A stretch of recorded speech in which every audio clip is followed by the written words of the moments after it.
Jump in the deep end, trying to swim but you're sinking. Hello everyone, it's DA here. Hope you guys are doing great. Hope you are doing amazing. So today we're going to be taking a look at Mirage Prime, some of the changes that comes with her, some of the stats increase, the looks, the design, and towards the end of this video I will be showing you guys my amazing all-round build and how I've been running Mirage Prime since the update launched. So the first thing to note about Mirage Prime is that she comes with a better armor and also some better shields. She has an added D polarity and also a little bit of an increase because she also has a V polarity added. This means you don't have to form a Mirage Prime as much as you would for a regular Mirage. So that just cuts you 2 former right there. You don't have to worry about that. She also is going to be a Mastery Rank 8 frame, and I'm sorry to say a lot of you who are still in the lower Mastery ranks, even though you may be able to farm these items, you may be able to farm the relic and some of the things, you may be able to do a lot of this, however you will not be able to use this frame unless you are Mastery Rank 8 or higher. However, the other way that you can also do this if you say you just cannot wait till you get to that point will be to buy the Prime Access, and you can buy those and get Mirage and be able to use her.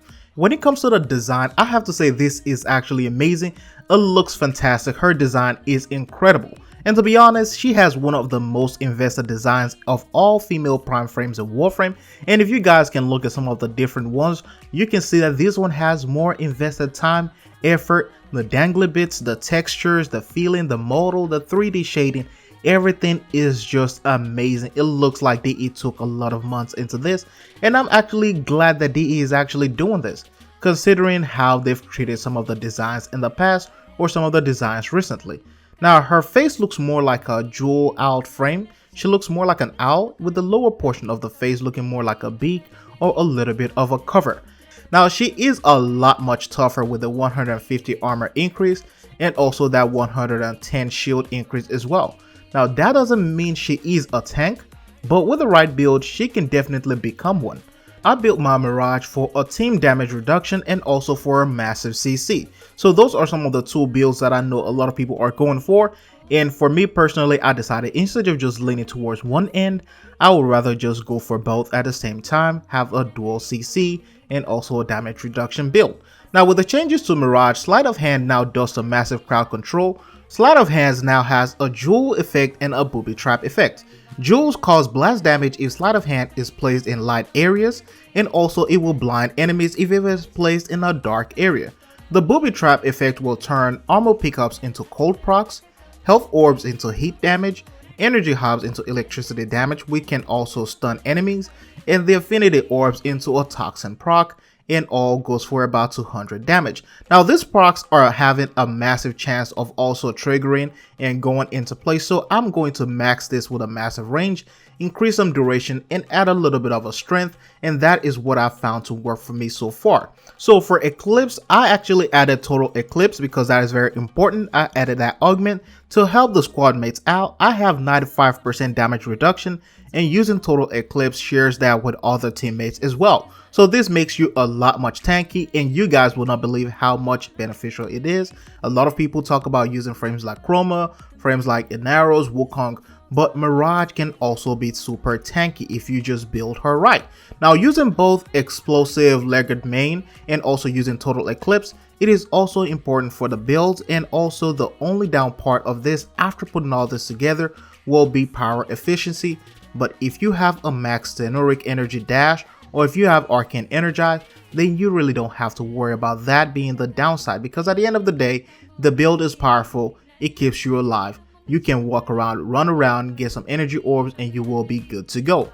And as I hinted earlier, my current build causes a massive crowd control and deals a lot of procs, so that is very important for me. I like it that way, and I'm sure a lot of you will like it as well. Now I will say pick up energy and health orbs before casting Sleight of Hand, because if you do not do that, it will actually turn everything into procs and turn them into booby traps. So that is very important for a lot of you to do. Now Eclipse build will also help in most group setting. If you are going onto the plains of Eidolon, you're running some of those bounties and some of those incursion missions, it will be very beneficial for you to protect teammates against status procs, because now you have a lot of protection. 95% damage reduction is also impressive. That means you're only taking 5% of the damage. So a lot of you can use this build.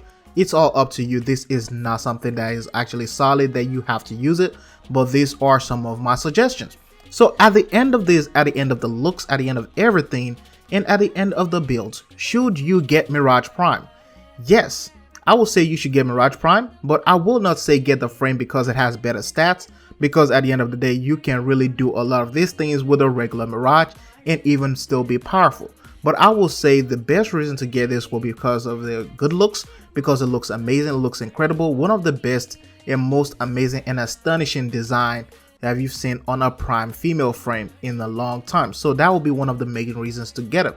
Mastery acquisition will be the next reason that I will say you should get Mirage Prime, because of course you get that mastery rank increased whenever you added new items and you rank them up to level 30, or you actually boost them up. So that's one of the main reasons. The third one will be the health orbs, or the energy you can get from Orokin orbs in the void. That will be the third reason, just for getting a lot of primes. That means when you go into the void, when you play a lot of those missions, you really don't have to worry about energy as much, because as long as you can find an orb, you are going to be good to go.